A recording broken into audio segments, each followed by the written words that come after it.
What's going on, guys? Welcome back to another video. Today we're going to be on the second channel, and if you guys want to see more content on here, maybe more UFC stuff, let me know down below. As you guys can see, we have a video here, what's next for each UFC 300 main card fighter. So we're going to go through all 10 main card fighters, and I'm going to give you guys who I think they should go up against next.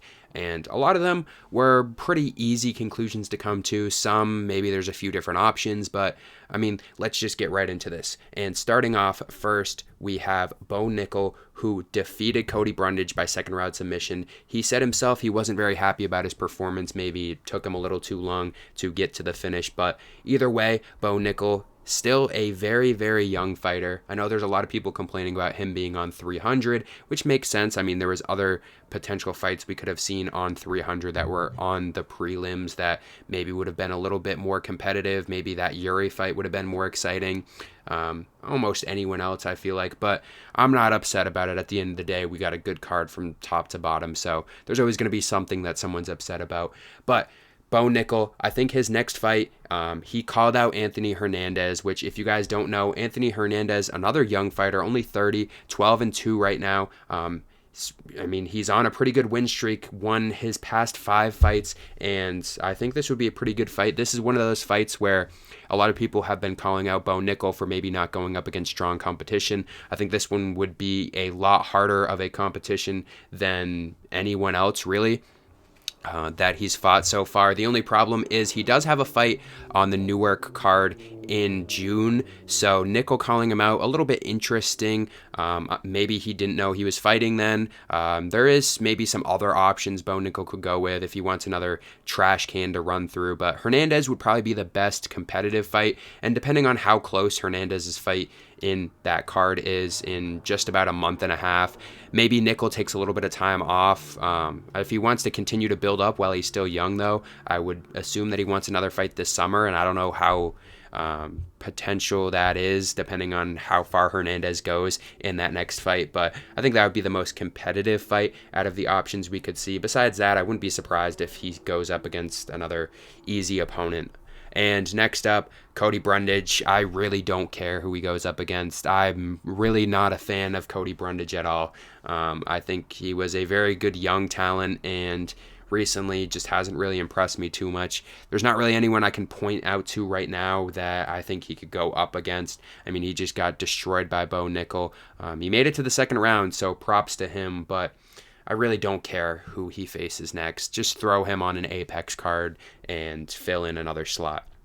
Next up, though, we have Arman Tsarukyan, who defeated Charles Oliveira by split decision. Some people a little bit upset by the decision. I think it was fine. I think Arman won this fight, but it was a close fight. The biggest surprise for me was how he got out of those chokes, especially the first one. It looked like this fight was over, but Arman got through it, and both of these guys could have some pretty good fights coming up. Arman, I think almost officially now, is going to fight against Islam and Poirier, the winner of that fight. He was offered to fight for the belt right after the fight, they said, but I mean, he just went through a 3-round war against Charles, took a lot of damage, and I don't blame him. I'm not wanting to fight in June, just about a month and a half away. I think it makes more sense with the timeline for Poirier to get this championship fight right now, and then Arman can go up against the winner. I don't really have a prediction right now. I think Islam is the better fighter, but Poirier has come into his own recently these past few fights, and if he has that power, if he can catch Islam, I mean, we've seen it. He can knock guys out pretty easily these past few fights, but like we know, I don't want to give no excuses or anything. Obviously, I wasn't the one fighting, but maybe the fight would have been different if Benoit Saint-Denis didn't have staph infection, if he could have gone a few more rounds. I don't want to discredit Poirier or anything, but Islam is a different beast, and if he just decides to grapple and wrestle the whole time, really going to neutralize Poirier's power. But if we do see both of them go up and have a good striking bout throughout some rounds, you never really know. But either way, Arman, I think, has that championship fight pretty much locked up. I don't see any other reason he wouldn't, and I think he's fine to wait it out. I mean, he's going to go up against the winner of this in, let's say, this is June, depending on how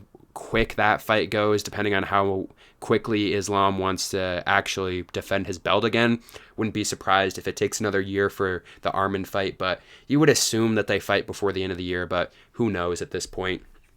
And next up, Charles Oliveira. I think he should go against Justin Gaethje again. I mean, looking at the standings, the rankings right now, when we look at this division, we have Islam number 1, Arman number 2, Dustin Poirier's at 4, so a little interesting. Whoever wins that fight going up against Arman, and then Charles and Gaethje at 2 and 3. I think we could see a rematch here. The last time they fought was May of 2022, and Charles with a very quick submission in the first round. So I think they could run it back. And for both of these guys, maybe not towards the end of their career, but I think it's getting pretty close. I mean, we've seen Gaethje recently say that he's trying to get a championship fight, and after he's kind of out of championship contention, I wouldn't be surprised if he decides to hang it up. So both of these guys, a massive fight, because we see Arman versus Makhachev, and let's say Islam beats Poirier and Arman. I think the winner of this fight would go on to fight for that belt. I think if Islam loses, depending on where he loses to Poirier or Arman, if he beats Poirier and then loses to Arman, he may get that championship rematch. There's a lot of different ways to go, but I think Charles versus Gaethje would be a good fight. I think it may take a little bit for them to fight, maybe towards the end of the year. So then, I mean, even if you want to wait for this fight and we have Arman and the winner of Poirier and Islam, and then we have Oliveira and Gaethje fight under that, that would set up a perfect championship fight after that. So I think the lightweight division is pretty set right now for the next about year and a half with contenders based on this. So I think this would be another fantastic fight to see. Next up, we have Max Holloway, who knocked out Gaethje in the 5th round, a fantastic KO. And what's next for Max Holloway? I think it's pretty obvious at this point. I think he should go and get that championship fight against Ilya. And I mean, I just don't see a reason why he wouldn't go in there and get that championship fight at this point. He won. He went up to 155. He beat Gaethje. He's not going to compete for the title there, I don't think. I think it makes more sense for him to go down. And maybe if he wants to go back up after that, then good for him. But I know some people being upset that he was ranked 9th. I think that's kind of just a one-off fight. He fought for the BMF belt, and I think Ilya is the logical next step in this journey for Max Holloway. I mean, we've seen him fighting since he was 20 years old in the UFC, so like he said before this week, a lot of people think that he's a lot older just because we've seen him fight so much, but he is still a young guy who could easily be entering his prime. And on the opposite side, Ilya, who is a guy who many have said he could run this division and run the UFC for a while. So this would be a massive fight for both of these guys. And I mean, a striking masterclass between both of these guys. This would be a fantastic fight to see. And we'll skip over this one. Oliveira versus Gaethje 2. Like I mentioned before, I don't think there's much to go over with that one. And in the co-main event, we saw Zhang Weili defeat Yan by decision. Just overall a good fight, but Weili, when we're talking about her, especially in the UFC right now, if we're making a pound-for-pound ranking of men and women, which almost impossible to do, but Zhang Weili should be pretty close to the top pound-for-pound. Any single fighter, I mean, in the UFC, she is just dominant with that championship belt right now. And it'll be interesting to see kind of what happens. I think she'll easily be able to avoid someone like Kayla Harrison, since there's no way that Kayla Harrison's getting down to straw weight. And I think Harrison is probably the most intriguing fighter throughout all of women's UFC right now, just because of her dominance that we could see. It is going to be hard for her to cut down to 135. We saw her do that, but I don't think there's any way that Weili will end up fighting her. But what's next for Weili is Tatiana Suarez, who is now the number 1 contender in the strawweight division. She's a relatively young fighter right now, 11-0. I think she goes in here, and this would be a great fight for both of these guys. Tatiana has had some pretty good submission wins, 2 guillotine wins in the 2nd round in her last 2 fights, some more submissions here, a Darce choke. She has another rear naked choke there, so 4 submission wins in her UFC time so far throughout her 7 fights. So maybe a little bit of a challenge for Weili. She really hasn't had too much of a challenge so far. Yan took all the punches that she was given, but Wei Li kind of dominated her on the ground. So I think this one would be a little more interesting. And next for Yan, I think we see her face Amanda Lemos, and I think the winner of that will get another title fight. If we're just looking at rankings right now, I think Yan versus Amanda 2 and 3. Winner can go on and get a championship fight. And Lemos recently has a win over Mackenzie Dern, a pretty good win by decision. But she did lose to Wei Li her fight before that. So I think both of them would want this fight, and then the winner can try to get their revenge against Zhang Weili.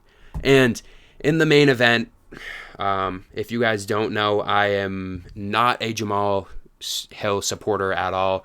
I think he is a fraud. He beat a almost 50-year-old Yuri, and now Alex Pereira came in here, just completely wiped the floor with him. I mean, you guys have all seen the clip by now. Herb Dean comes over to try to give at least a second for Pereira to get some rest after a groin kick. Doesn't even look over and just knocks out Jamal Hill. Emotes on him after. I didn't think this fight was going to be close at all, which is easy to say now, but I mean, Pereira has come in and within the past 2.5 years has solidified himself as one of the best overall martial artists that we've seen in a long time, which is a very tough thing to do considering all the talent that we see in the UFC right now, all these people going up and down in divisions. Alex Pereira has been absolutely dominant. Let's see what's next for him.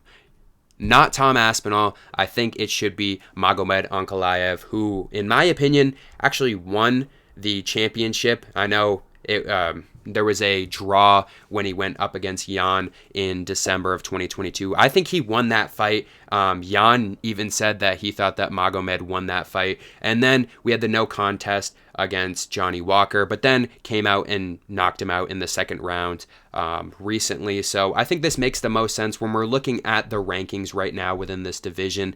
I don't think Yuri deserves. I think I'm not going to say deserve because I think he could deserve it, but I think it would make more sense for Magomed to get this next fight. And I don't think Tom Aspinall is in the cards right now for Pereira. I think it could happen.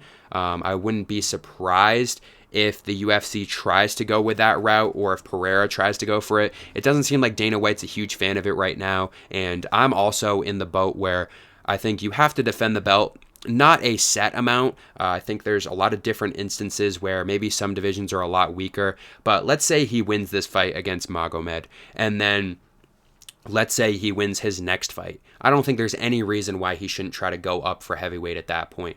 After that, he's beat all the top contenders, and I think this fight against Magomed, even if he goes after this, I don't think it's terrible. I think you should have at least 3 title defenses, give or take. I don't think these guys should be going up after 1 or 2, but I think you should have to clear out the division. So I think Pereira will probably stay here.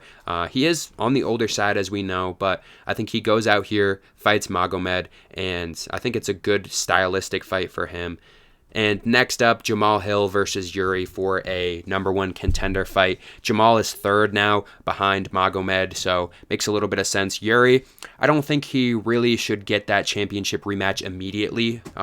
We did see him obviously go out this past weekend and defeat Rakic, but it would be kind of hard, I think, for him to sell to get his championship fight after he just got one, only 1 fight ago, I guess, depending on how you look at it. But very recently against Pereira, I think they want to throw Magomed in. And Jamal Hill versus Yuri here, I mean, a massive fight for both of these guys. If Jamal loses again, he's going to be flying, maybe not flying down the rankings, but he's going to have a very hard time coming back. And, I mean, this is going to be a fantastic striking fight.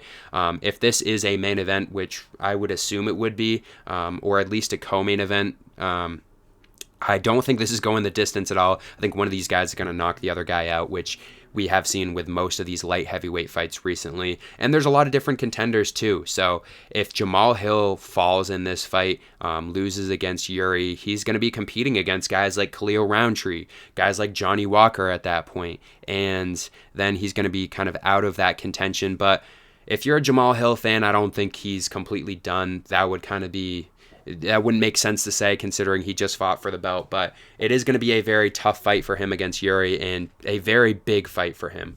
Let me know down below what you guys think. Maybe if there's any other options you guys want to see, any other fights you guys want me to talk about too on this second channel. Kind of a little more laid back videos, not as much editing, kind of just going through giving you guys my opinion. And we can definitely do a lot more UFC predictions, anything you guys want to see on here. Let me know down below. And if you haven't yet subscribed, make sure to go down and subscribe. And I'll see you guys in the next one.